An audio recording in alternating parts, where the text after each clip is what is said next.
And what other tools are you putting together to kind of make a full, robust life, as well as how are you building a life financially that will sort of adapt to the different challenges or things like that.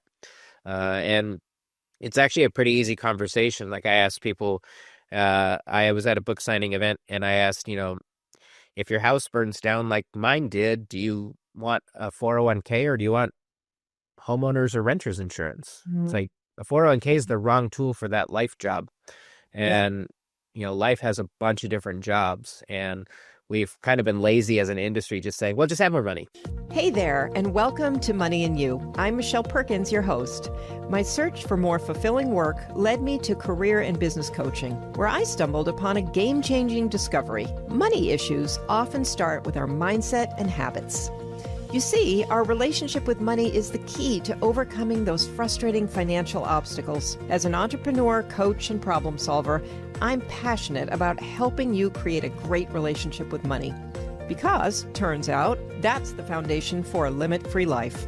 Each week on Money and You, I speak with amazing guests about all things money, mindset, practical tips, and everything in between. We're here to give you new insights, education, and empowerment so money can be one of your favorite relationships. So join us for some lively conversations and let's transform your financial life together.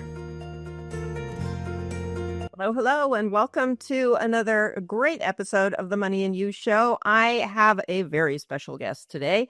It's Labor Day, and I appreciate you laboring on Labor Day to be with me today. But Jonathan Grimm has been with us before. He was with us back in November, and I will put the episode number in the show notes because it was a great show. He was getting ready to launch a book called The Future Poor. He had a fantastic video on his website that kind of gives the explanation to this, the underneath the title. And so the book's been launched, a lot's happened since then, and I'm very, very happy to welcome Jonathan back. And I'm going to tell you a little about him, but we're going to mostly let him tell us about him.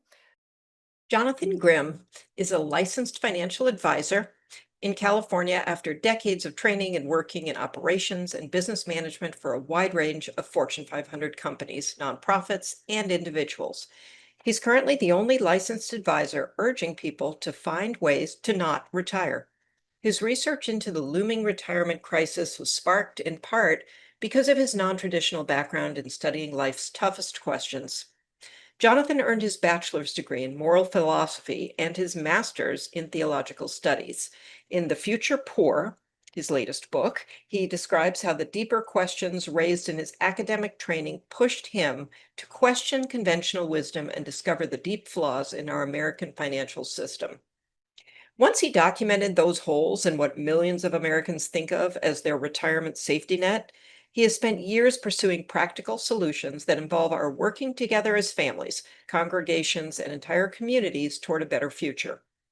Jonathan is the creator and editor of The Grimm News, a series of daily news and commentary making sense of our global economy, from understanding breaking news to lifting up untold stories Jonathan knows will help and sometimes amuse his readers. He's married to Amy Grimm, LMFT, an award-winning licensed marriage and family therapist. They live near Pasadena with their 3 children and 1 large dog, who sometimes makes cameos in his podcasts. For more information, you can visit Jonathan's website, thefuturepoor.com, or his newest company, Fernbridge Advisors. Hello, it's good to be back. Yeah, great to have you back. I'm really, really thrilled. I know you're busy. You're speaking all over the place. I've seen you on other podcasts, got a little jealous, decided to reach out, and you are again. So, well, and I promised I would be back, but a lot has happened since the last time. Yeah, a lot. It's kind of a perfect metaphor for just life and this whole retirement planning idea, because I think the industry has told us, you put a certain amount of money away and you plan, and it just works out. And they really leave out a lot of the life events that are going to intersect with your retirement plan. Yeah. That was one of the big things. I was at a book launch. I was talking about how this all started for me in 2019 of looking at, they call it a large confidence model, where when you're trying to be precise, you're like, well, we have options from 0 to 100, so we'll try and get you in that range. And what we want is something more precise. And so it's I was like, wait, what are we doing? Like we're not precise at all. And but life requires and money requires a lot of precision.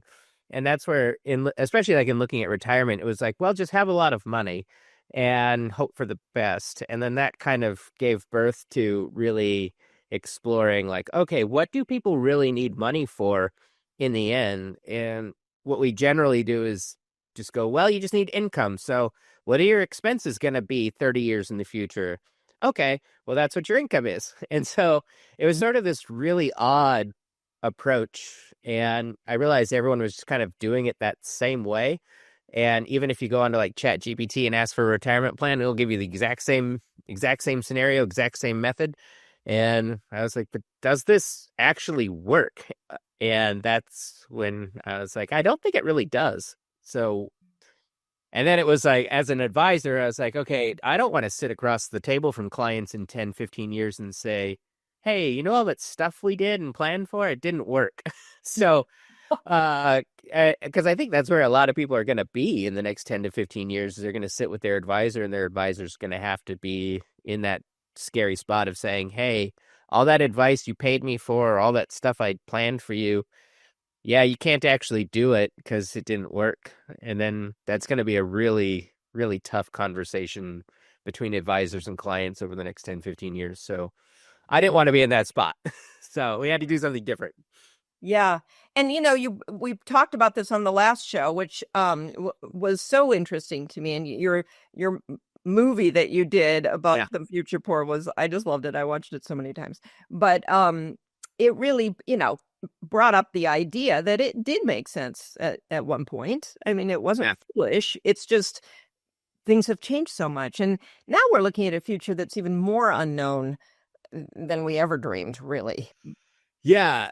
And I was talking with someone this week about how we're like 8 months into this presidential term, not 4 years like it feels. And so like in so much so much has happened in 2025 that it's hard to even keep up sometimes, and it feels like everything's changing. And almost all of the things, whether they're the different laws passing or the big beautiful bill, all these different things really have dramatic impact on the people I'm most concerned with, which is the middle class, and what it does to their economic prospects as people like us age. And how expensive the different things are, whether it's eggs or gas or medical care in the future. All of it's going up, and all of our resources are getting smaller. Mm-hmm. That's not a good equation. Yeah. And the job market is uncertain as well. People, I think people are very skittish about it at the moment. And it's legitimately kind of intense for a lot of groups that haven't really felt, I'm hearing that sort of middle management is going to be kind of phased out, as AI becomes better. And so there are a lot of people who do make, maybe upper middle class earnings, who may not have a lot of opportunity in that space. So I don't want this to be like a big downer conversation. No. But it's something. What I was thinking about you, and I was thinking, it can be very.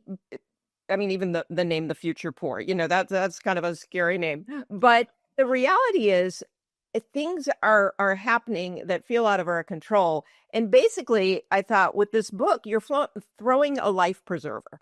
So it's not really depressing. It's like you're allowing people to just sort of acknowledge the reality of things, which I think with money we don't really like to do. We like to stay in denial. And that's what's kind of nice about the old formula.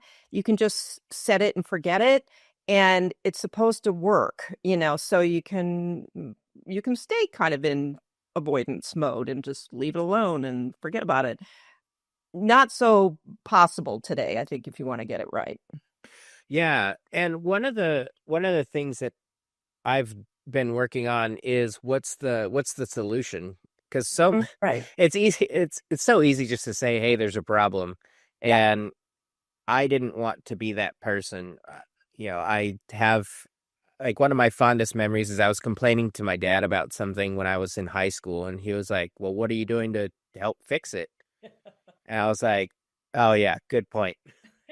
I because it's so easy just to throw stones at stuff and be like, "Hey, this doesn't work," Mhm. and complain, but that oftentimes doesn't help. And so I really wanted to figure out not only professionally, like what can I actually do for clients that would actually benefit them, but Mhm. also within this situation that I realized just trying to do the same thing was part of the problem, and leading people towards the same goal of retirement was part of the problem. And so what do we replace that with? And it's really actually hard to have a different vision for people than retirement, just because we Mhm. like that idea so much. And there's oftentimes a lot of cognitive dissonance that pops up when I talk to people about, hey, don't retire. It's actually not a good thing for you. Mhm. And they're like, so you just want me to slave away until I die? And it's like, no, that's not it. That's not it either. But there are completely different ways of planning. And I, even as an advisor in starting to write the stuff and started to plan differently, like once I was able to get retirement out of the equation Mhm. and get that out of my mind as a goal, it Yeah. really opened up the world to ask, okay, what do people actually need? What do people actually need money for? What are Mhm. the right financial tools that actually do those jobs better than other ones? I tell everyone, like, you can't paint a wall with a hammer, and what most people are ending up doing in life is they end up to a job that requires painting and all they have is a hammer because of the way the industry has told them to save. And then they're like, "Oh, no, like, this is terrible." And then they have to try and figure out how to either exchange that tool for a different tool, which usually there's a lot of cost, or they have to just try and make it work, which usually that doesn't do the right job. And so that's where everything that we've built has been around helping people understand you need a whole toolbox and not just money. You need money placed in different places. And that's been part of the education piece. And then really rethinking, okay, what do people need money for their entire life? It seems to boil down to everyone needs income. I don't care how old you are, you need income. Everything kind of starts there. You got to have access to money for different things that pop up. Kind of got to keep everything growing, which is oftentimes hard to do.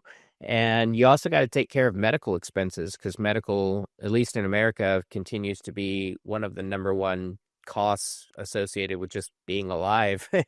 And we're the only Western country, I think, that has medical debt and medical bankruptcies. And so it's a real thing that has to be taken care of for all of your life. And the recent studies show that like Fidelity, I think, did a study that the average senior is going to spend about 150K on medical expenses outside of what they get from Medicare or Medicaid. And that doesn't include any long-term care related stuff. And then that stat is 70% of people that make it to 65 are going to end up in a long-term services and support scenario or a long-term care scenario that'll probably run between 3 and 5 years on average, to the tune of about $500,000. And so, how are people's portfolios equipped best to handle a $500,000 medical expense in the future? And I kind of looked at it and was like, well, almost nobody. So, so we should probably plan different and plan in a way that takes into account that high probability aspect. And, I always tell people, like, planning for your future medical is not sexy. It's not as fun as, you know, No. a potential 25 or 50% return in the market. Yeah. Uh, but it's way more valuable in terms of what you actually need money for. So that's Yeah. what that's a little bit of just sort of where I saw things were going and what we kind of had to do that was different, and then where we're trying to go now.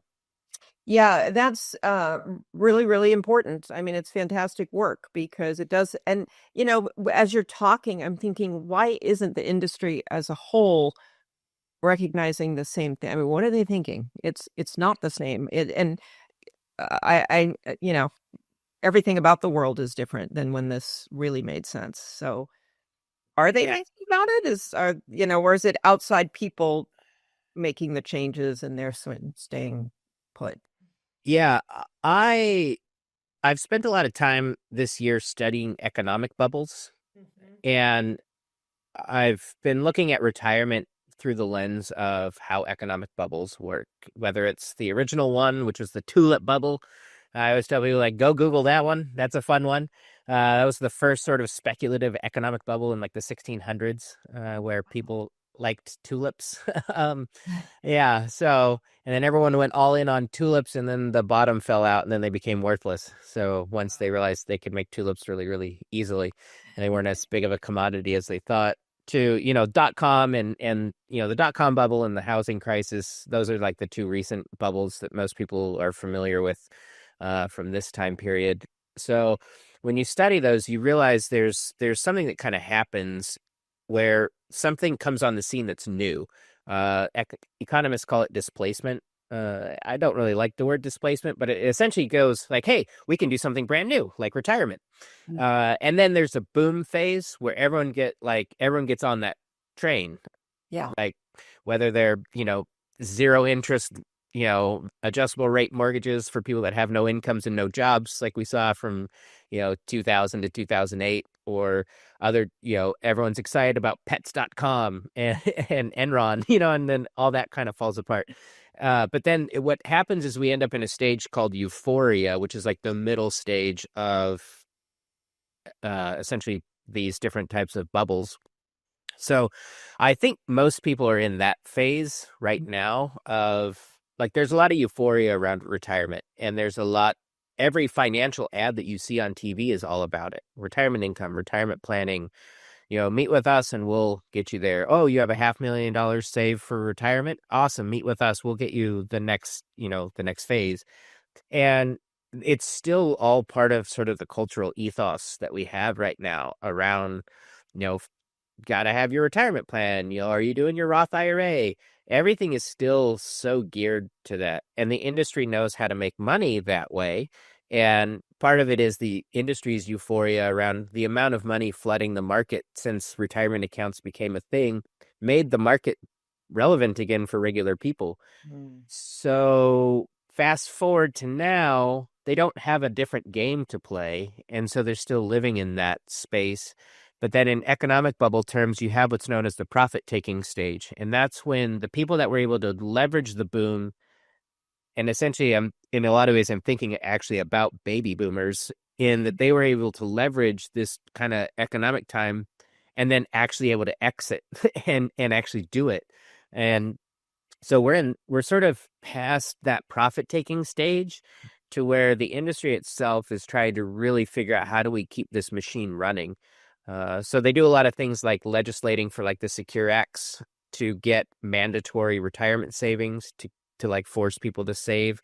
California, they lobbied a lot to get essentially mandated retirement accounts for employers here in California.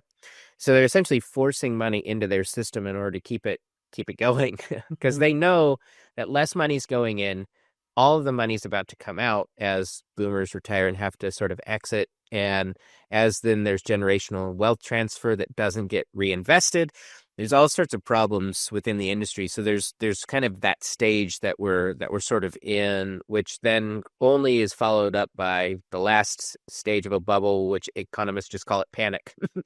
And I was looking at it from the panic standpoint of, the future poor scenario is really a 1950 to 2040, so a 90-year sort of bubble, a long arc economic bubble, to the point where we're in the panic stage now. And I don't think most people see it. I don't think the industry really sees it. I don't think most consumers see it. But if you're wise and you step back and go, oh, we're in this stage, and you sort of look at what we do instead. I People have probably seen movies like The Big Short, or read Michael Lewis's book, The Big Short, where you talk about what people actually do instead is you kind of bet against it. You short it in financial terms. And so we're taking a big bet against retirement. as a practice. And me personally, just I'm heavily invested in essentially shorting retirement by doing something completely different. And we're seeing a lot of progress there. And I think we'll actually help people out and capitalize on this bubble that's burst. And so we're hoping, we're hoping to actually help people out and save the middle class in one way, shape, or form, Yeah. just because the game has to change. Yeah. Yeah. Well, that's fantastic. And that's what I feel we need. I mean, just like in every industry, I mean, they can't stay the same forever, No. so, but try as they might. But so this is exciting to me. And I think, and I'm such a mindset person that just thinking about something completely differently, including work. I mean, my whole business started because I wanted people to think about work differently. Yeah. This is obviously tied to work. And I get I need to retire when you've been working at a job you hate for 40 years and you just cannot wait till that day that you don't need to go back into that factory or office or whatever. But we don't live in that anymore, and Yeah. I mean, so that's the upside of everything that's going on with technology and everything is it gives you a lot of opportunities that you could conceivably do in retirement. Like the whole retirement thing that's like stop working doesn't make sense to me. And every time I go to the hardware store and I'm talking to the like 78-year-old guy who's having fun working in there, I'm thinking, Yeah. It makes sense to me. Not that you have to, do a hardware store job, but you can do anything now, really, when you think about it. Yeah, I mean, I think you mentioned it in your intro about meaningful work. Yeah. That's one of the things that I've been talking to people about is we have this idea that we're all engaged in meaningless labor. and, and I tell people the transition really is from meaningless labor to meaningful work. And we see it on like Pew data shows that people over 65 report the highest job satisfaction. And then people under 30 essentially the lowest job satisfaction. So you're like, okay, what is this thing here that's going on? And and as people transition to more meaningful work and as people are healthier and live longer, there's really no need to exit. And exiting actually proves to be globally one of the worst things for people's health. Exit from work does a lot more than just remove income and benefits. It removes your social connections, purpose, meaning, and activity. And those things sort of set people up to live a better life and a more fulfilled life. And that's one of the things that we talk about with clients is we really actually might be the only financial firm that really is curious about your social connections and your social context. Interesting. And so we want to understand people's friend networks, social networks. We want to understand, are you part of any clubs or volunteer? Are you engaged in any sort of meaningful community connection? Because they found that actually has more economic impact on your well-being than the amount of money you have. And that's going back to what's the how so is it connected to money? Yeah, so it kind of started. Are you familiar with Robert Putnam and his work Bowling Alone? No. By chance? Okay, so you'll enjoy his work, I believe. He started studying. I think in Europe, must have been 30, 40 years ago now that he started. But they were studying like what makes for economic viability in different cultures and why different communities with similar resources would have completely different outcomes. And the main thing that they landed on was people's social connections and their social networks. And so he then was studying in America the decline of social involvement, whether it's Rotary clubs or, the different things like bowling leagues, which led to him, right? The title being Bowling Alone was the title of his work. And he worked with like the Clinton administration on this and just sort of encouraging, like, how can we return to this? Because this is actually really valuable. Whether it's, I was involved in the PTA while my kids were in elementary school, and every year there was less and less parents involved. And we just see globally, whether it's church attendance, different social clubs, the traditional, the Rotary Club, all those different things, all of it's been in rapid decline in America for decades. And And then where that's present, you have economic disruption, and people don't get as far economically uh, because we require so many social things in order just to survive and to build financial lives. I think Mhm. one of the reasons why the book was delayed, we were talking earlier, just Yeah. going through the Altadena wildfires in early January, and for me it was really eye-opening because I was looking for that story of what's a real vivid story of how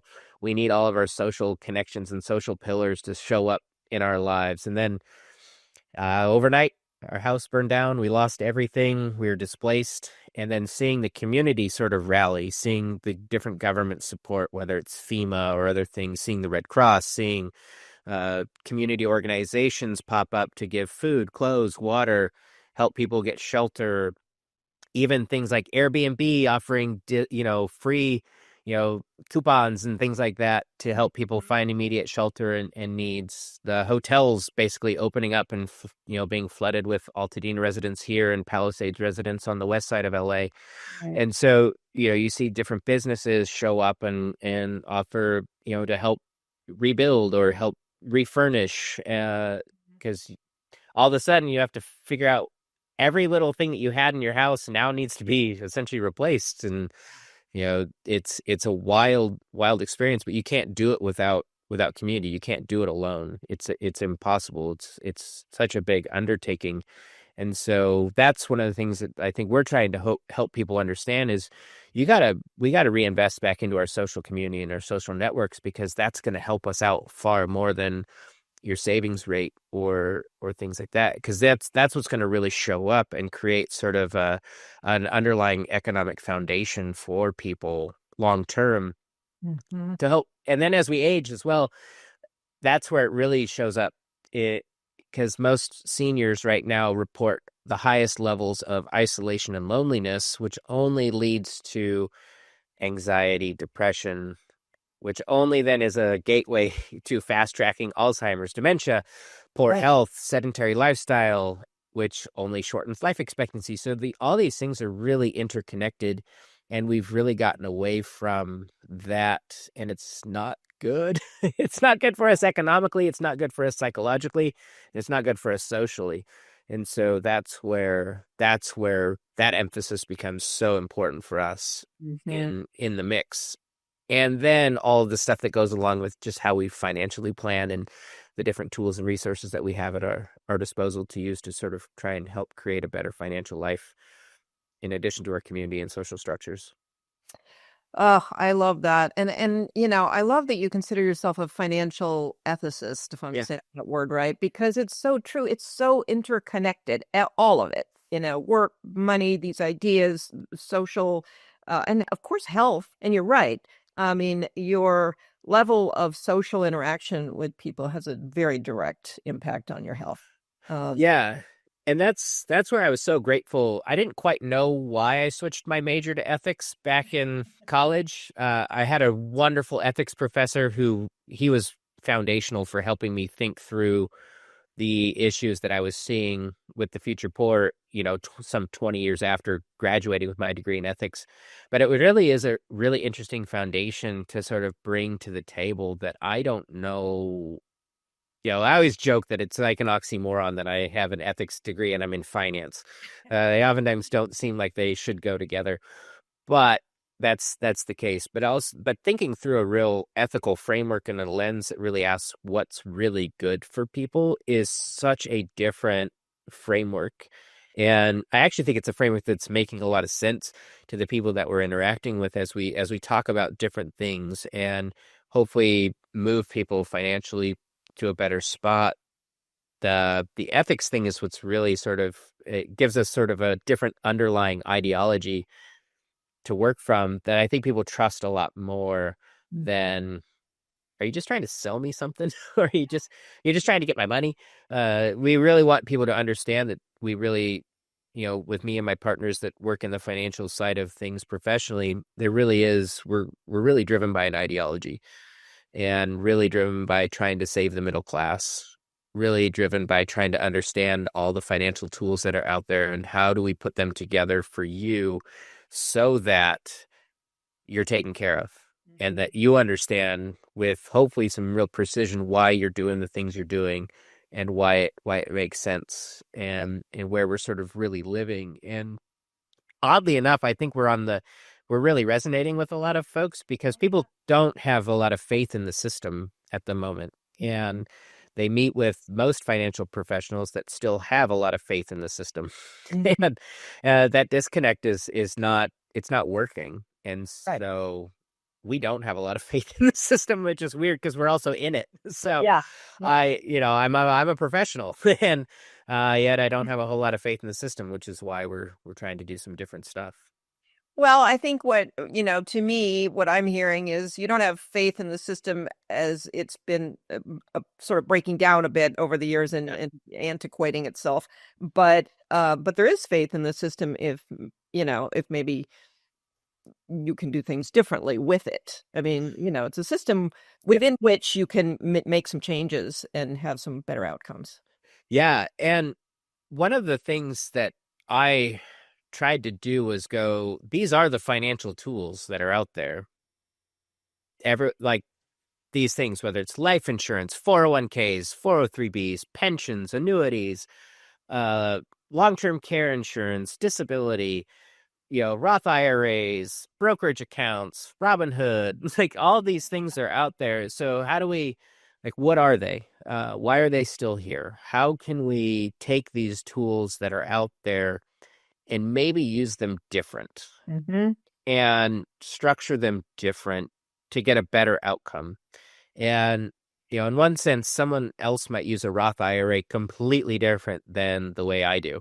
Hmm. And it's part of it is understanding, hey, there's multiple ways this tool can be used. You know, I always use like the hammer analogy. Like hammers can do all kinds of things if you're creative and if you think outside the box. And I'm heavily influenced by a Harvard professor named Ellen Langer who wrote a book called Mindfulness, and how oftentimes we get trapped by a category. And so if we tell someone a spoon is meant for just eating soup or cereal, then people oftentimes get trapped into thinking that's the only use for a spoon, as opposed to if you say, what are the 20 different things you might be able to do with this spoon? Hmm. Then you sort of go into this whole different creative space and thinking, oh, I could dig a hole. I could make music with it. I could use it as a catapult. I can, I can do all kinds of different things with this spoon. And that's where I think for myself, it started with myself just trying to strip away like everything that I've been told, this is what this particular thing is, but then really going, no, what are all the different things that it can do? Yeah. And then how do I put that next to another financial tool and show how that complements and how that works together? And that evolution sort of led us to a planning model that we call it the Magic Circle. It's just a proprietary tool that we've built where we just lay together what people have, and it kind of outlines these are the different features that these different accounts pick up for you, where are the holes in this plan, and then how can we complement and fix it.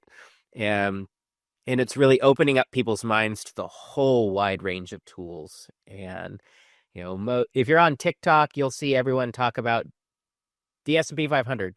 Yeah. Everyone says invest in the S&P 500. And then they're like, well, no one tells you how. So open up a brokerage account at Fidelity, Schwab, or Vanguard and buy their S&P 500 fund. And that's as far as it goes.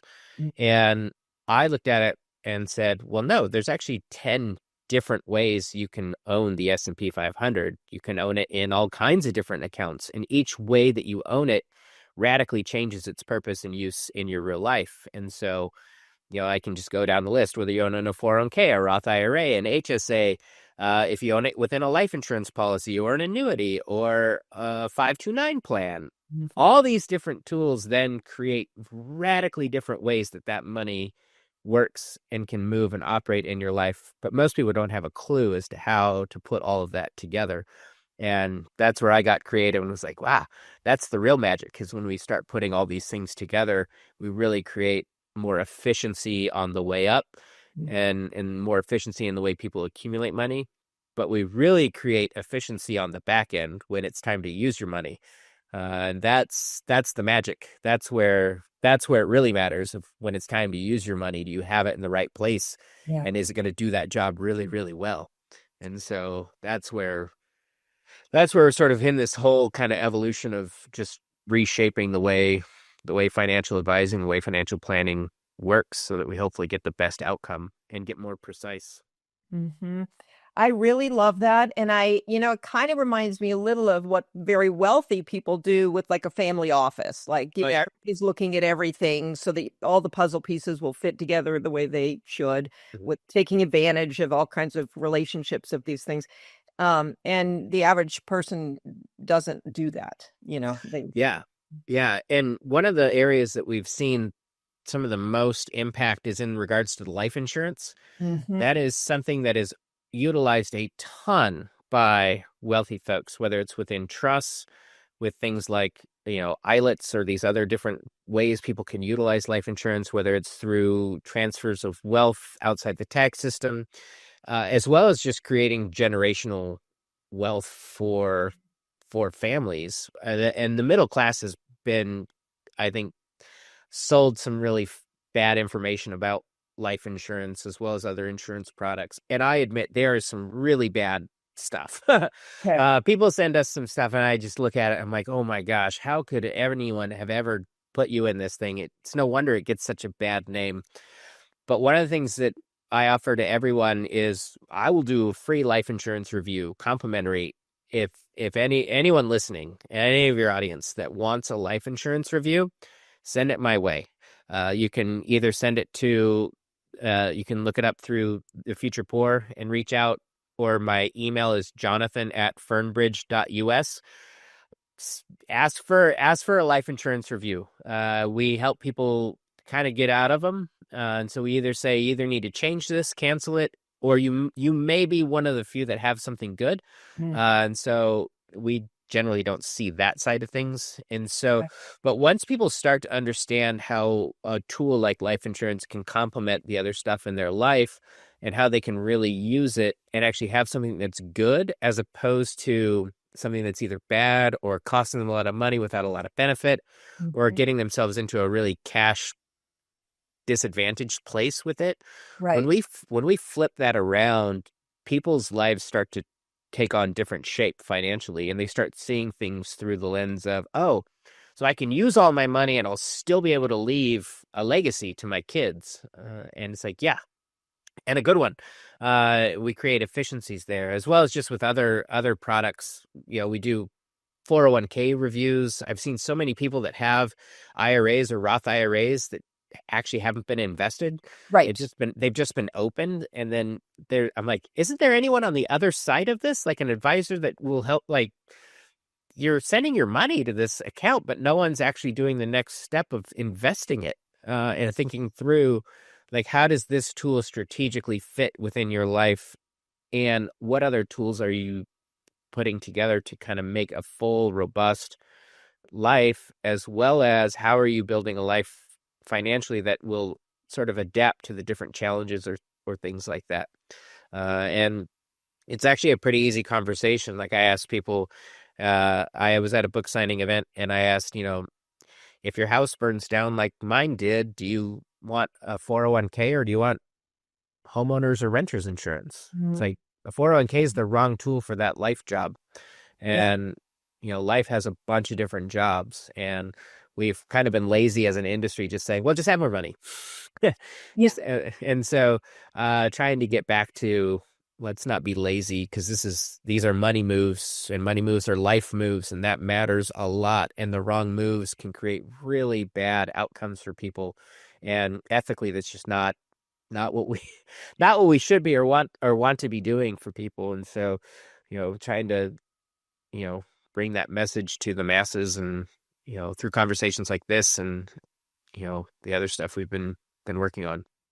Well, it's funny how synchronicities occur, but a couple shows ago we had Joey Murray talking about he has something called Wealth Without Wall Street. He was talking about Mm. passive income, and he brought up the whole idea of the value of life insurance, and I don't even know the terms. I stayed away from it, any kind of what used to be called whole life, because I was told by somebody at some point that's a terrible investment. Yeah, And it was also very expensive when I was young looking at it. Um, yeah. but Those are a couple of the common. I call them life insurance myths that are sort of built from some facts. So yeah. Well, and he created a lot of passive income, enough to quit a job, and a high paying job. And it was very much about using, the life insurance money to invest in other things or do other things and create some passive income. And it was something that was really eye-opening, but, it sort of left you thinking, well, how do I find the right life insurance kind of option? So yeah, you coming on and talking about this is, I think, a great follow-up, because you understand, because the average person isn't going to go out and know how to find, whatever it was, that he was talking about. yeah. And the average life insurance agent has no idea the tool that's actually in their hands, and that's part of the problem. And I don't exactly know why Mhm. carriers do that, but it's part of how people are trained, and you know, a lot of them are trained to be salesmen, Yeah. but not advisors. And it's not that oftentimes people will be like, well, that means they're bad. I'm like, no, I don't. I have yet to meet anyone truly in the life insurance space that's not trying to help people. I agree. And but they don't really know exactly what they've got because they're private contracts and they're detailed, and there's a million ways you can build them, but most people don't know how to do it. And so that's where that's part of how we help get people out of bad ones, and also why they oftentimes get a bad name, because they're not understood, and then the people selling them don't quite understand them. And so once you meet, like if you meet with me and we go through a life insurance conversation, so when we sit down and really go through life insurance, we can, get rid of some of the myths real quick. One is cost. If there's more money in it than you put in, where's the cost? It's usually most people have less money in their accounts than they've put in, and that's what we try and help with. And a second thing is like buy term and invest the difference is thrown out there. It's like, well, what if you could invest within life insurance and be in the S&P 500 within a life insurance contract? Most people don't have any idea that that's possible. And then, yeah, you might have a little bit of trade-off in the front end where a investment account might have more money up front. But in long run, it's like, do you want $20,000 more in your account or $3 million for your beneficiaries? Is that a good trade-off? And you do that math, 20,000 for you versus 3 million for someone else. You can do that and get that space, and really understand and be in a crazy spot. And then some of it too is just understanding how the accounts grow. And most people have no idea how to structure so that you get the best out of and strip out all the costs and get all of the benefits of these private contracts, and how they live outside the tax system, how the money can grow, and the multiple uses that they can have.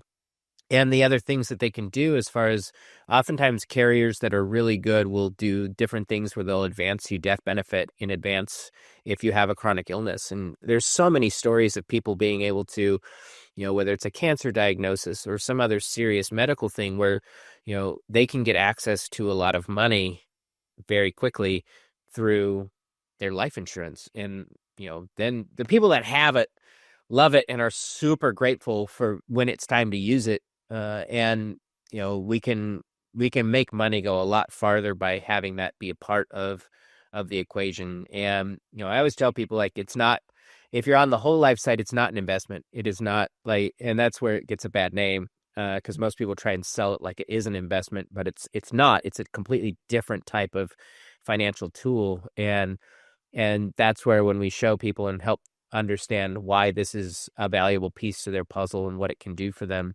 And then when you're not beholden to a particular carrier or anything like that, you can go find the best carrier, the best product for the right job. And then that kind of opens up the door for all kinds of fun. And then most people, once they start to really understand it, they try and have more of it. And so Mm-hmm. because they're excited about its potential and possibility, as well as just how it fits in to their financial life, as opposed to just me coming along and saying, you should buy this. Look, I think it's awesome. Yeah. But really trying to have that conversation where it really makes sense of why they would even do it. And then also say, hey, this is not the right tool for you at this point, because it doesn't make sense for what you have running. Um, so that's where I think that life insurance piece, as well as just some of the other things, whether they're long-term cares, are really misunderstood. There's a Mm-hmm. lot of different ways that one can work for people's lives, even the ways people plan for their medical using HSAs if they're able to Mm-hmm. have them. There's just a lot of misconceptions around how some of these things work and how valuable they really can be given what you're probably going to need money for. Well, I love this. I love that you're taking, because I think mostly we operate in we're purchasing things in isolation without really seeing any of the the bigger picture, and that's hard for people who aren't trained to see. Yeah. And so we buy this and we buy that, all the good things. It's like buying a bunch of clothes. Each individual item is cool and looks great, but they don't really work together. So Yeah. I think it's super important what you're talking about here. Well, I say that saving money is important, and that's where most people are trying to do, and that's, I think, what most of the advice is to just save more money, and that's good. People should, and if they're in a position to save money, it's a good thing to do. But it's very different than actually having a strategy. And I think that what most people have walked away with, whether it's from their financial professional, from their accountant, from their life insurance guy or gal, is savings. Just save more. So save this way, save that way, Mm-hmm. as opposed to actually being given a strategy that really will map onto their real life Mm-hmm. better than just saving. And that's really what I saw it with retirement. Retirement, in the way that we say to do it, just doesn't map onto real life anymore. And so what are we going to do that really does? And I just don't think most people are given anything beyond saving more money is the thing you've got to do. And, saving this account, saving that account, hopefully it works, as opposed to real strategy. And, I think the industry gets lost a lot of times in its terminology, and its strategies are either for the ultra wealthy, or you need a doctorate in economics, or you gotta understand and be trained in the foreign language that is finance. And so what we're trying to do is make that much more simpler, because it doesn't have to be rocket science and it doesn't have to be crazy, but it can also be complex because it does require strategy. And so Yeah. the people that are really interested in a financial strategy are the people that usually find what we're doing much more up their alley, and much more within what they're thinking. And it usually makes a lot of sense to them. Yeah. The people that just want to save or do it yourself, those people tend not to understand or be the best for strategy at this point, or people that are really locked into still trying to force the retirement game. And so I'm always honest with people as far as if I'm the right person, or if, the firm is the right fit, Mhm. because it is different. It is a different approach and a different mindset, but hopefully it's one that works far better. Yeah. And we hope to get a good output on the other end for people, and where we can really stamp it and say, yeah, I believe in this, and I have a high level of confidence that this is going to work. Yeah. This is going to work really, really well, as opposed to just living in the world of probabilities and guessing. Yeah. Yeah. Oh, Jonathan, thank you so much. I hate that we're out of time. We are. I know. But it's such an interesting conversation. I could have gone so many places with this, a little about taxes, a little about all kinds of things, but Oh, yeah. yeah, I'd love to have you back on. Maybe Yeah, we'll have a tap next time. Let's talk taxes. That's always fun. Everyone loves that. it's so overlooked. I know it sounds boring, but it's actually really it. I mean, once you start paying taxes on certain things that maybe you didn't expect to pay taxes on, or not at that rate, you really, the curtain gets pulled back, and you Yeah. realize the tax aspect of the strategy you're talking about has to be factored in. Oh, yeah. So Anyway, please let the audience know how they can find you. Your offer is really generous and lovely, that people can call you and get more information, on this. Go ahead. Yeah. So first is the books available at major bookstores online. You can go to a local bookstore and hopefully find it maybe. But Amazon is where everyone goes. So the book's available. You can also go to thefuturepoor.com. And then there's also on the Future Poor is a place to sign up. I send out on a pretty decent regular basis different articles or things that I'm working on related to finance that I think are helpful, or just different insights into different things. But all the information around the Future Poor is on that website. And then if you would like your life insurance reviewed, reach out. I love doing it. It's a ton of fun, and it's fun to educate people on that product. And you can reach me at jonathan@fernbridge.us. That's the professional website. If you have any questions, we make ourselves fully available for people, because we know that especially the middle class needs a lot of help, and oftentimes there's a barrier to entry for getting good financial help. So if you have questions, you can hit me up there. And as always, we would love to continue the conversation in any way, shape, or form. If there's anything interesting or anything that caught your attention or anything you even disagree with, I like fielding those questions as well, because it is entering into some world that maybe hasn't been explored before, or explored the way that I'm seeing it, and trying to take the conversation. Yeah. Thank you. Thank you so much. And, everything you're talking about, and just being able to have these frank conversations with somebody who actually, is caring about the person's welfare versus necessarily, selling a product or whatever. I mean, that's how people do build a better relationship with money, is knowing that there is a community, and a team that's helping you out, and you can ask these questions. It's a big part of it. It's just the education for yourself. So, thank you again. And don't forget, you have a podcast. I do. Oh, yeah. What's Up with Money is our podcast. Because of the fires and just delays and things like that, it hasn't been as consistent as we were in the past. But we're getting that train up and running as well. So What's Up with Money is a podcast I do with one of my good buddies named Ryan. And that usually is about every week to every other week that we're trying to drop something. So conversations like this, ideas that we have, and are just exploring about the strange world of money. Well, thank you. And best of luck to you. I love what you're doing. I see it taking off, and I hope it continues to do so in a really major way. I think the world needs what you're selling here. So yeah. Well, thank you. And next time we'll move from a depressing topic of the future poor to a depressing topic known as taxes. All right. Well, none of it has to be depressing. It's all we make it. Yeah. So thank you so much. All right. Yeah. All right. Audience, thank you. Thank you for showing up for the Money and You show. We love it when you are here. We are bringing fabulous guests, and so happy that, you're learning from such experts. And so please subscribe, like, review. All of that helps us. You can find us on all the podcast platforms and on the Limit Free Life YouTube channel. So thanks so much, and we'll see you next week.